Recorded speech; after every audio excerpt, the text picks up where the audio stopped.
cousins? It's Anthony Jones back here with another video. Today we're going over how we built all these hatches. And guess where we're at? We're in Pekin, Illinois. Can you believe that? It's freaking freezing outside. Hey, what are you doing? I'm filming a video. I'm Anthony Jones. Hey guys, the real Anthony Jones here, and in today's video, we're going to take a look at all aluminum drop-in hatches and why I think they are the best John boat mod you can do in 2021. I made the trip to Illinois to visit Nate and his crew at NCB. I picked up a lot of parts for future projects and learned even more about how these parts are produced. So in this video, I'm going to give you an inside the shop, exclusive step-by-step look at how the aluminum hatches are made, specifically hatches for my boat builds. In the second half of the video, we'll take the hatches we made back to Georgia, and I'll give you a walkthrough of how I plan on using them in my upcoming boat build. Let's take a look at how the aluminum hatches are made. It all starts with the tracks. Nate's tracks are produced in bulk specifically for him as he owns the tooling. The aluminum is forced through a die, producing a track that is a fully extruded product. First up, cutting the tracks on 45s to the specs needed per lid size. Here we are with the tracks in place, forming a perimeter for the lid to drop into. Next up, welding the parts together. Everything's welded up, forming one piece. They grind down all the welds smooth on top and bottom because that affects the final fitment and finish. There's a port that's welded in for a hose to attach to drain water to the channels in the bottom of your boat, as these hatch tracks are waterproof, ensuring no water gets in your storage. Meanwhile, the hatch lids are pressed, the corners welded up, then hit with a grinder, and then sanded smooth. If there's any structural reinforcement that needs to be added to the lid, it's done at this time before the hatch lid and the track are final mated. Now it's time to mount the hinges. The lid's placed in the track, centered up, and then marked in preparation to drill some holes.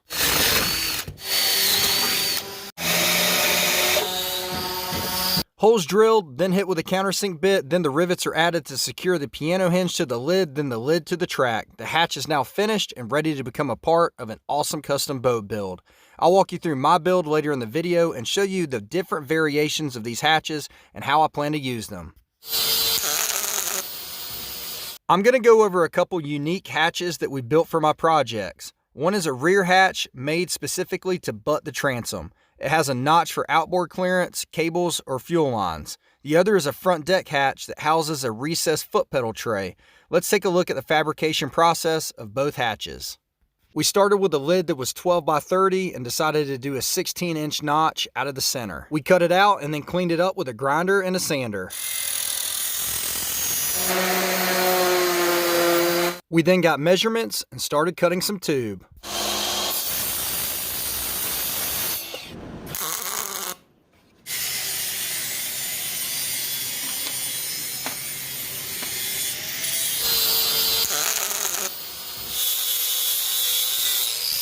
With the notch cut out and new tube framing welded in place, all that was left was some fine tuning in the form of grinding and sanding.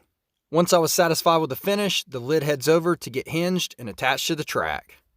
Because the track runs wild on this design, as it is intended to butt the transom, the last step is to notch the track so the lid can close properly. And here's the final product, a custom rear hatch lid 12 by 30 with a notch in the center for outboard clearance. Next up, modifying a hatch lid to accept one of Nate's signature parts, a recessed pedal tray. I won't disclose the size of this particular lid due to some recent copycats in the industry. I will say that this lid size was made custom for my client build and the specs on his boat. We allowed clearance to later install a locking latch.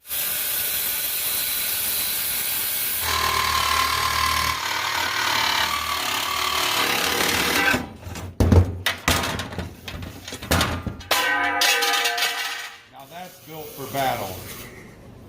And I just did record all that. Once we got the lid cut to accept the tray, we reinforced the perimeter underneath in tube aluminum.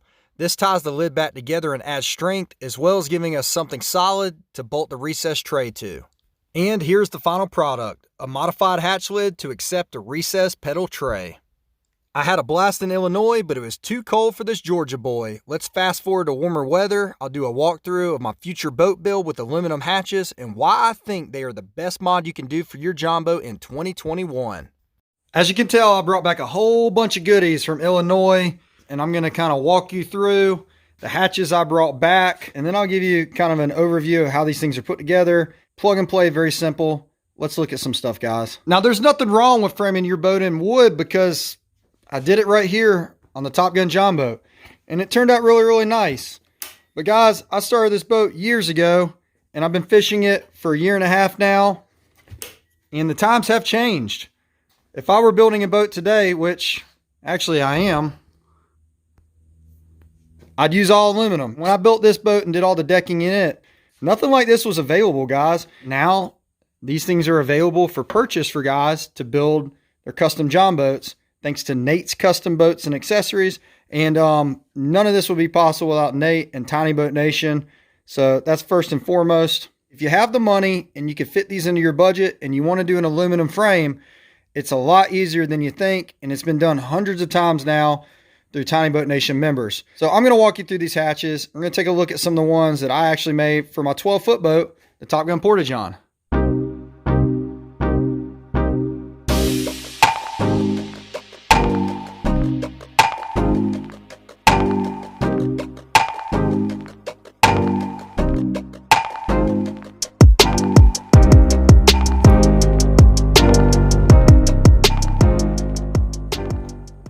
This is my new build, the 12-footer, the Top Gun Porta-John. It was really cool to go up to Illinois and have a part and putting these hatches together. Mr. Summers laying down the dimes on the welder. But I wanted to give you a quick rundown of the different hatches I'm going to be using in this boat. Obviously, there's not framing in the boat. I've just got the hatches kind of sitting where I'm going to eventually put them. I did already do the side rail. And the reason I did that is because you've got to have rivets go through the outside of the boat. And we wanted to get paint on the boat, so I already did the side rail. What's going to happen is I'm going to tab in some framing across here, across here, across here, and then tie it back together around the lips. And then all these just drop in. Super easy, guys. It's not intimidating at all. I don't have any aluminum framing videos, but I will have some on my channel. If you want to check out Fire Ant Fishing or Tiny Boat Nation, Mike Lopez has got a lot of videos on aluminum framing, and so it's definitely not as hard as you would think it would be. I think this is a top John boat mod of 2021. Is it's super plug and play. Do your aluminum framing and then just drop these things in, rivet, turf, and you're ready to get down on the water. These are 18 by 30s. They're massive, guys. That's a big hatch, 18 by 30. Let's take a look at this 18 by 30 in the shade. Very beautiful, guys. We reinforced the underside of this thing with some aluminum to stiffen it up so I could walk on it, no flex. Not necessarily worried about me being in it, but maybe some of my buddies that are a little heavier than me. Of course, you could see Nate's track in here. Everything's super seamless. And then they've got the port in the bottom for water to drain. This goes through, and then you just attach a hose and cut the fit, the length, and just direct it to one of the channels in the bottom of your boat. And then obviously if you get a monsoon or a flood, everything go through the ports, go through the tubes, go to the channel, direct it to the back of the boat, and to the bilge and out. I'm gonna grab this day box because I love a good day box. I wanna show you this hatch. Another cool thing that you could do with these aluminum hatches is when you order them, you could actually order a box with them. So you could get a box the size of this lid, or you could get like a small lid like this and just get a shallow box. You know, this is an option for you. You could get one of these with one of these, and I'm going to show you how they kind of mate together. And there you go. Nice little box. You could put turf in here. You could just paint it or carpet, whatever you want to do, guys. Super awesome. Only thing I've got to do on this one is I do have to drill the hole here to be able to run the hose through. All of them have the anti-flood though. So that's the day box that's gonna go in the Top Gun Porta-John. This lid is a 2 foot by 20, and underneath there is no reinforcement just because this is a smaller size lid. So let's go ahead and pull this rear lid out and take a look at it.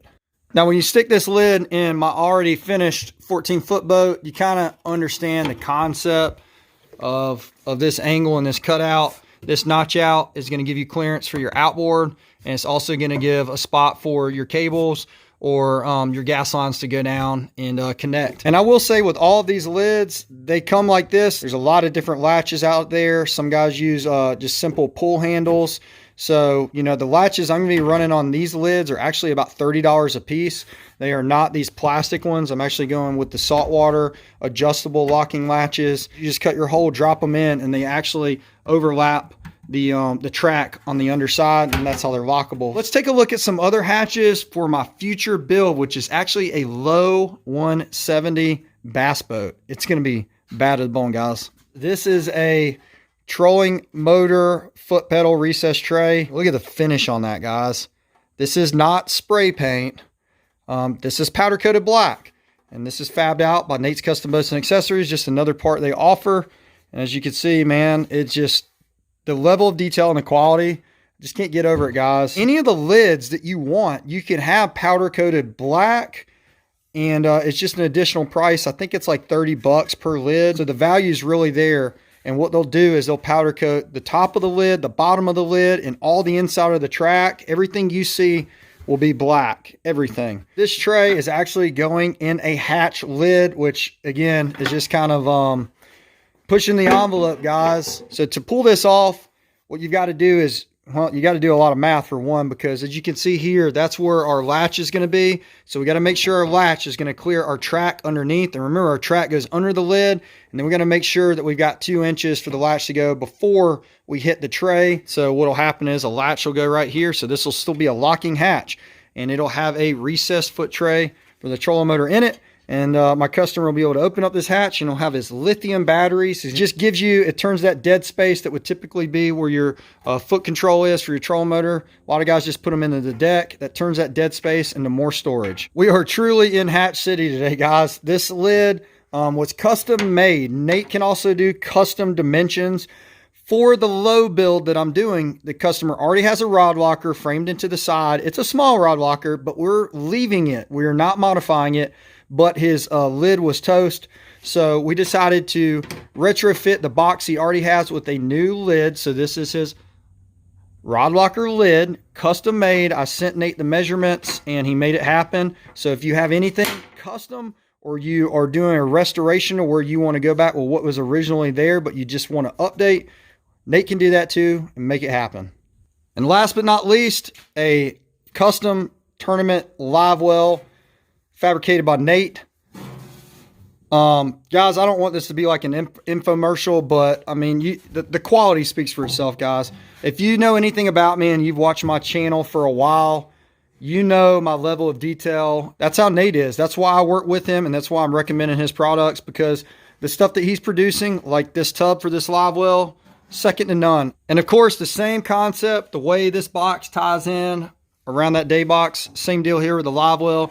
This lid is built just to the specs of this live well tub, and this tub just barely overlaps it. What would happen is you would do your framing, allow for the live well tub, attach the tub to your framing, drop your lid in, and then rivet your lid down in your framing and tie it all together. We're going to run a splash guard on the inside of this thing as well. Man, it's going to be a really sweet build. Hope you guys stick around for that when we get the boat in here in the next coming weeks. I mean, look at this. If you could put this in your boat, would you not want to?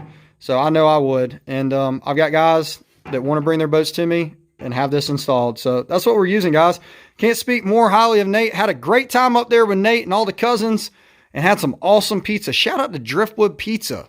They don't even know who I am, but it was really good pizza. So we'll check you guys next time. Thanks for sticking around, guys. We'll catch you on the next one.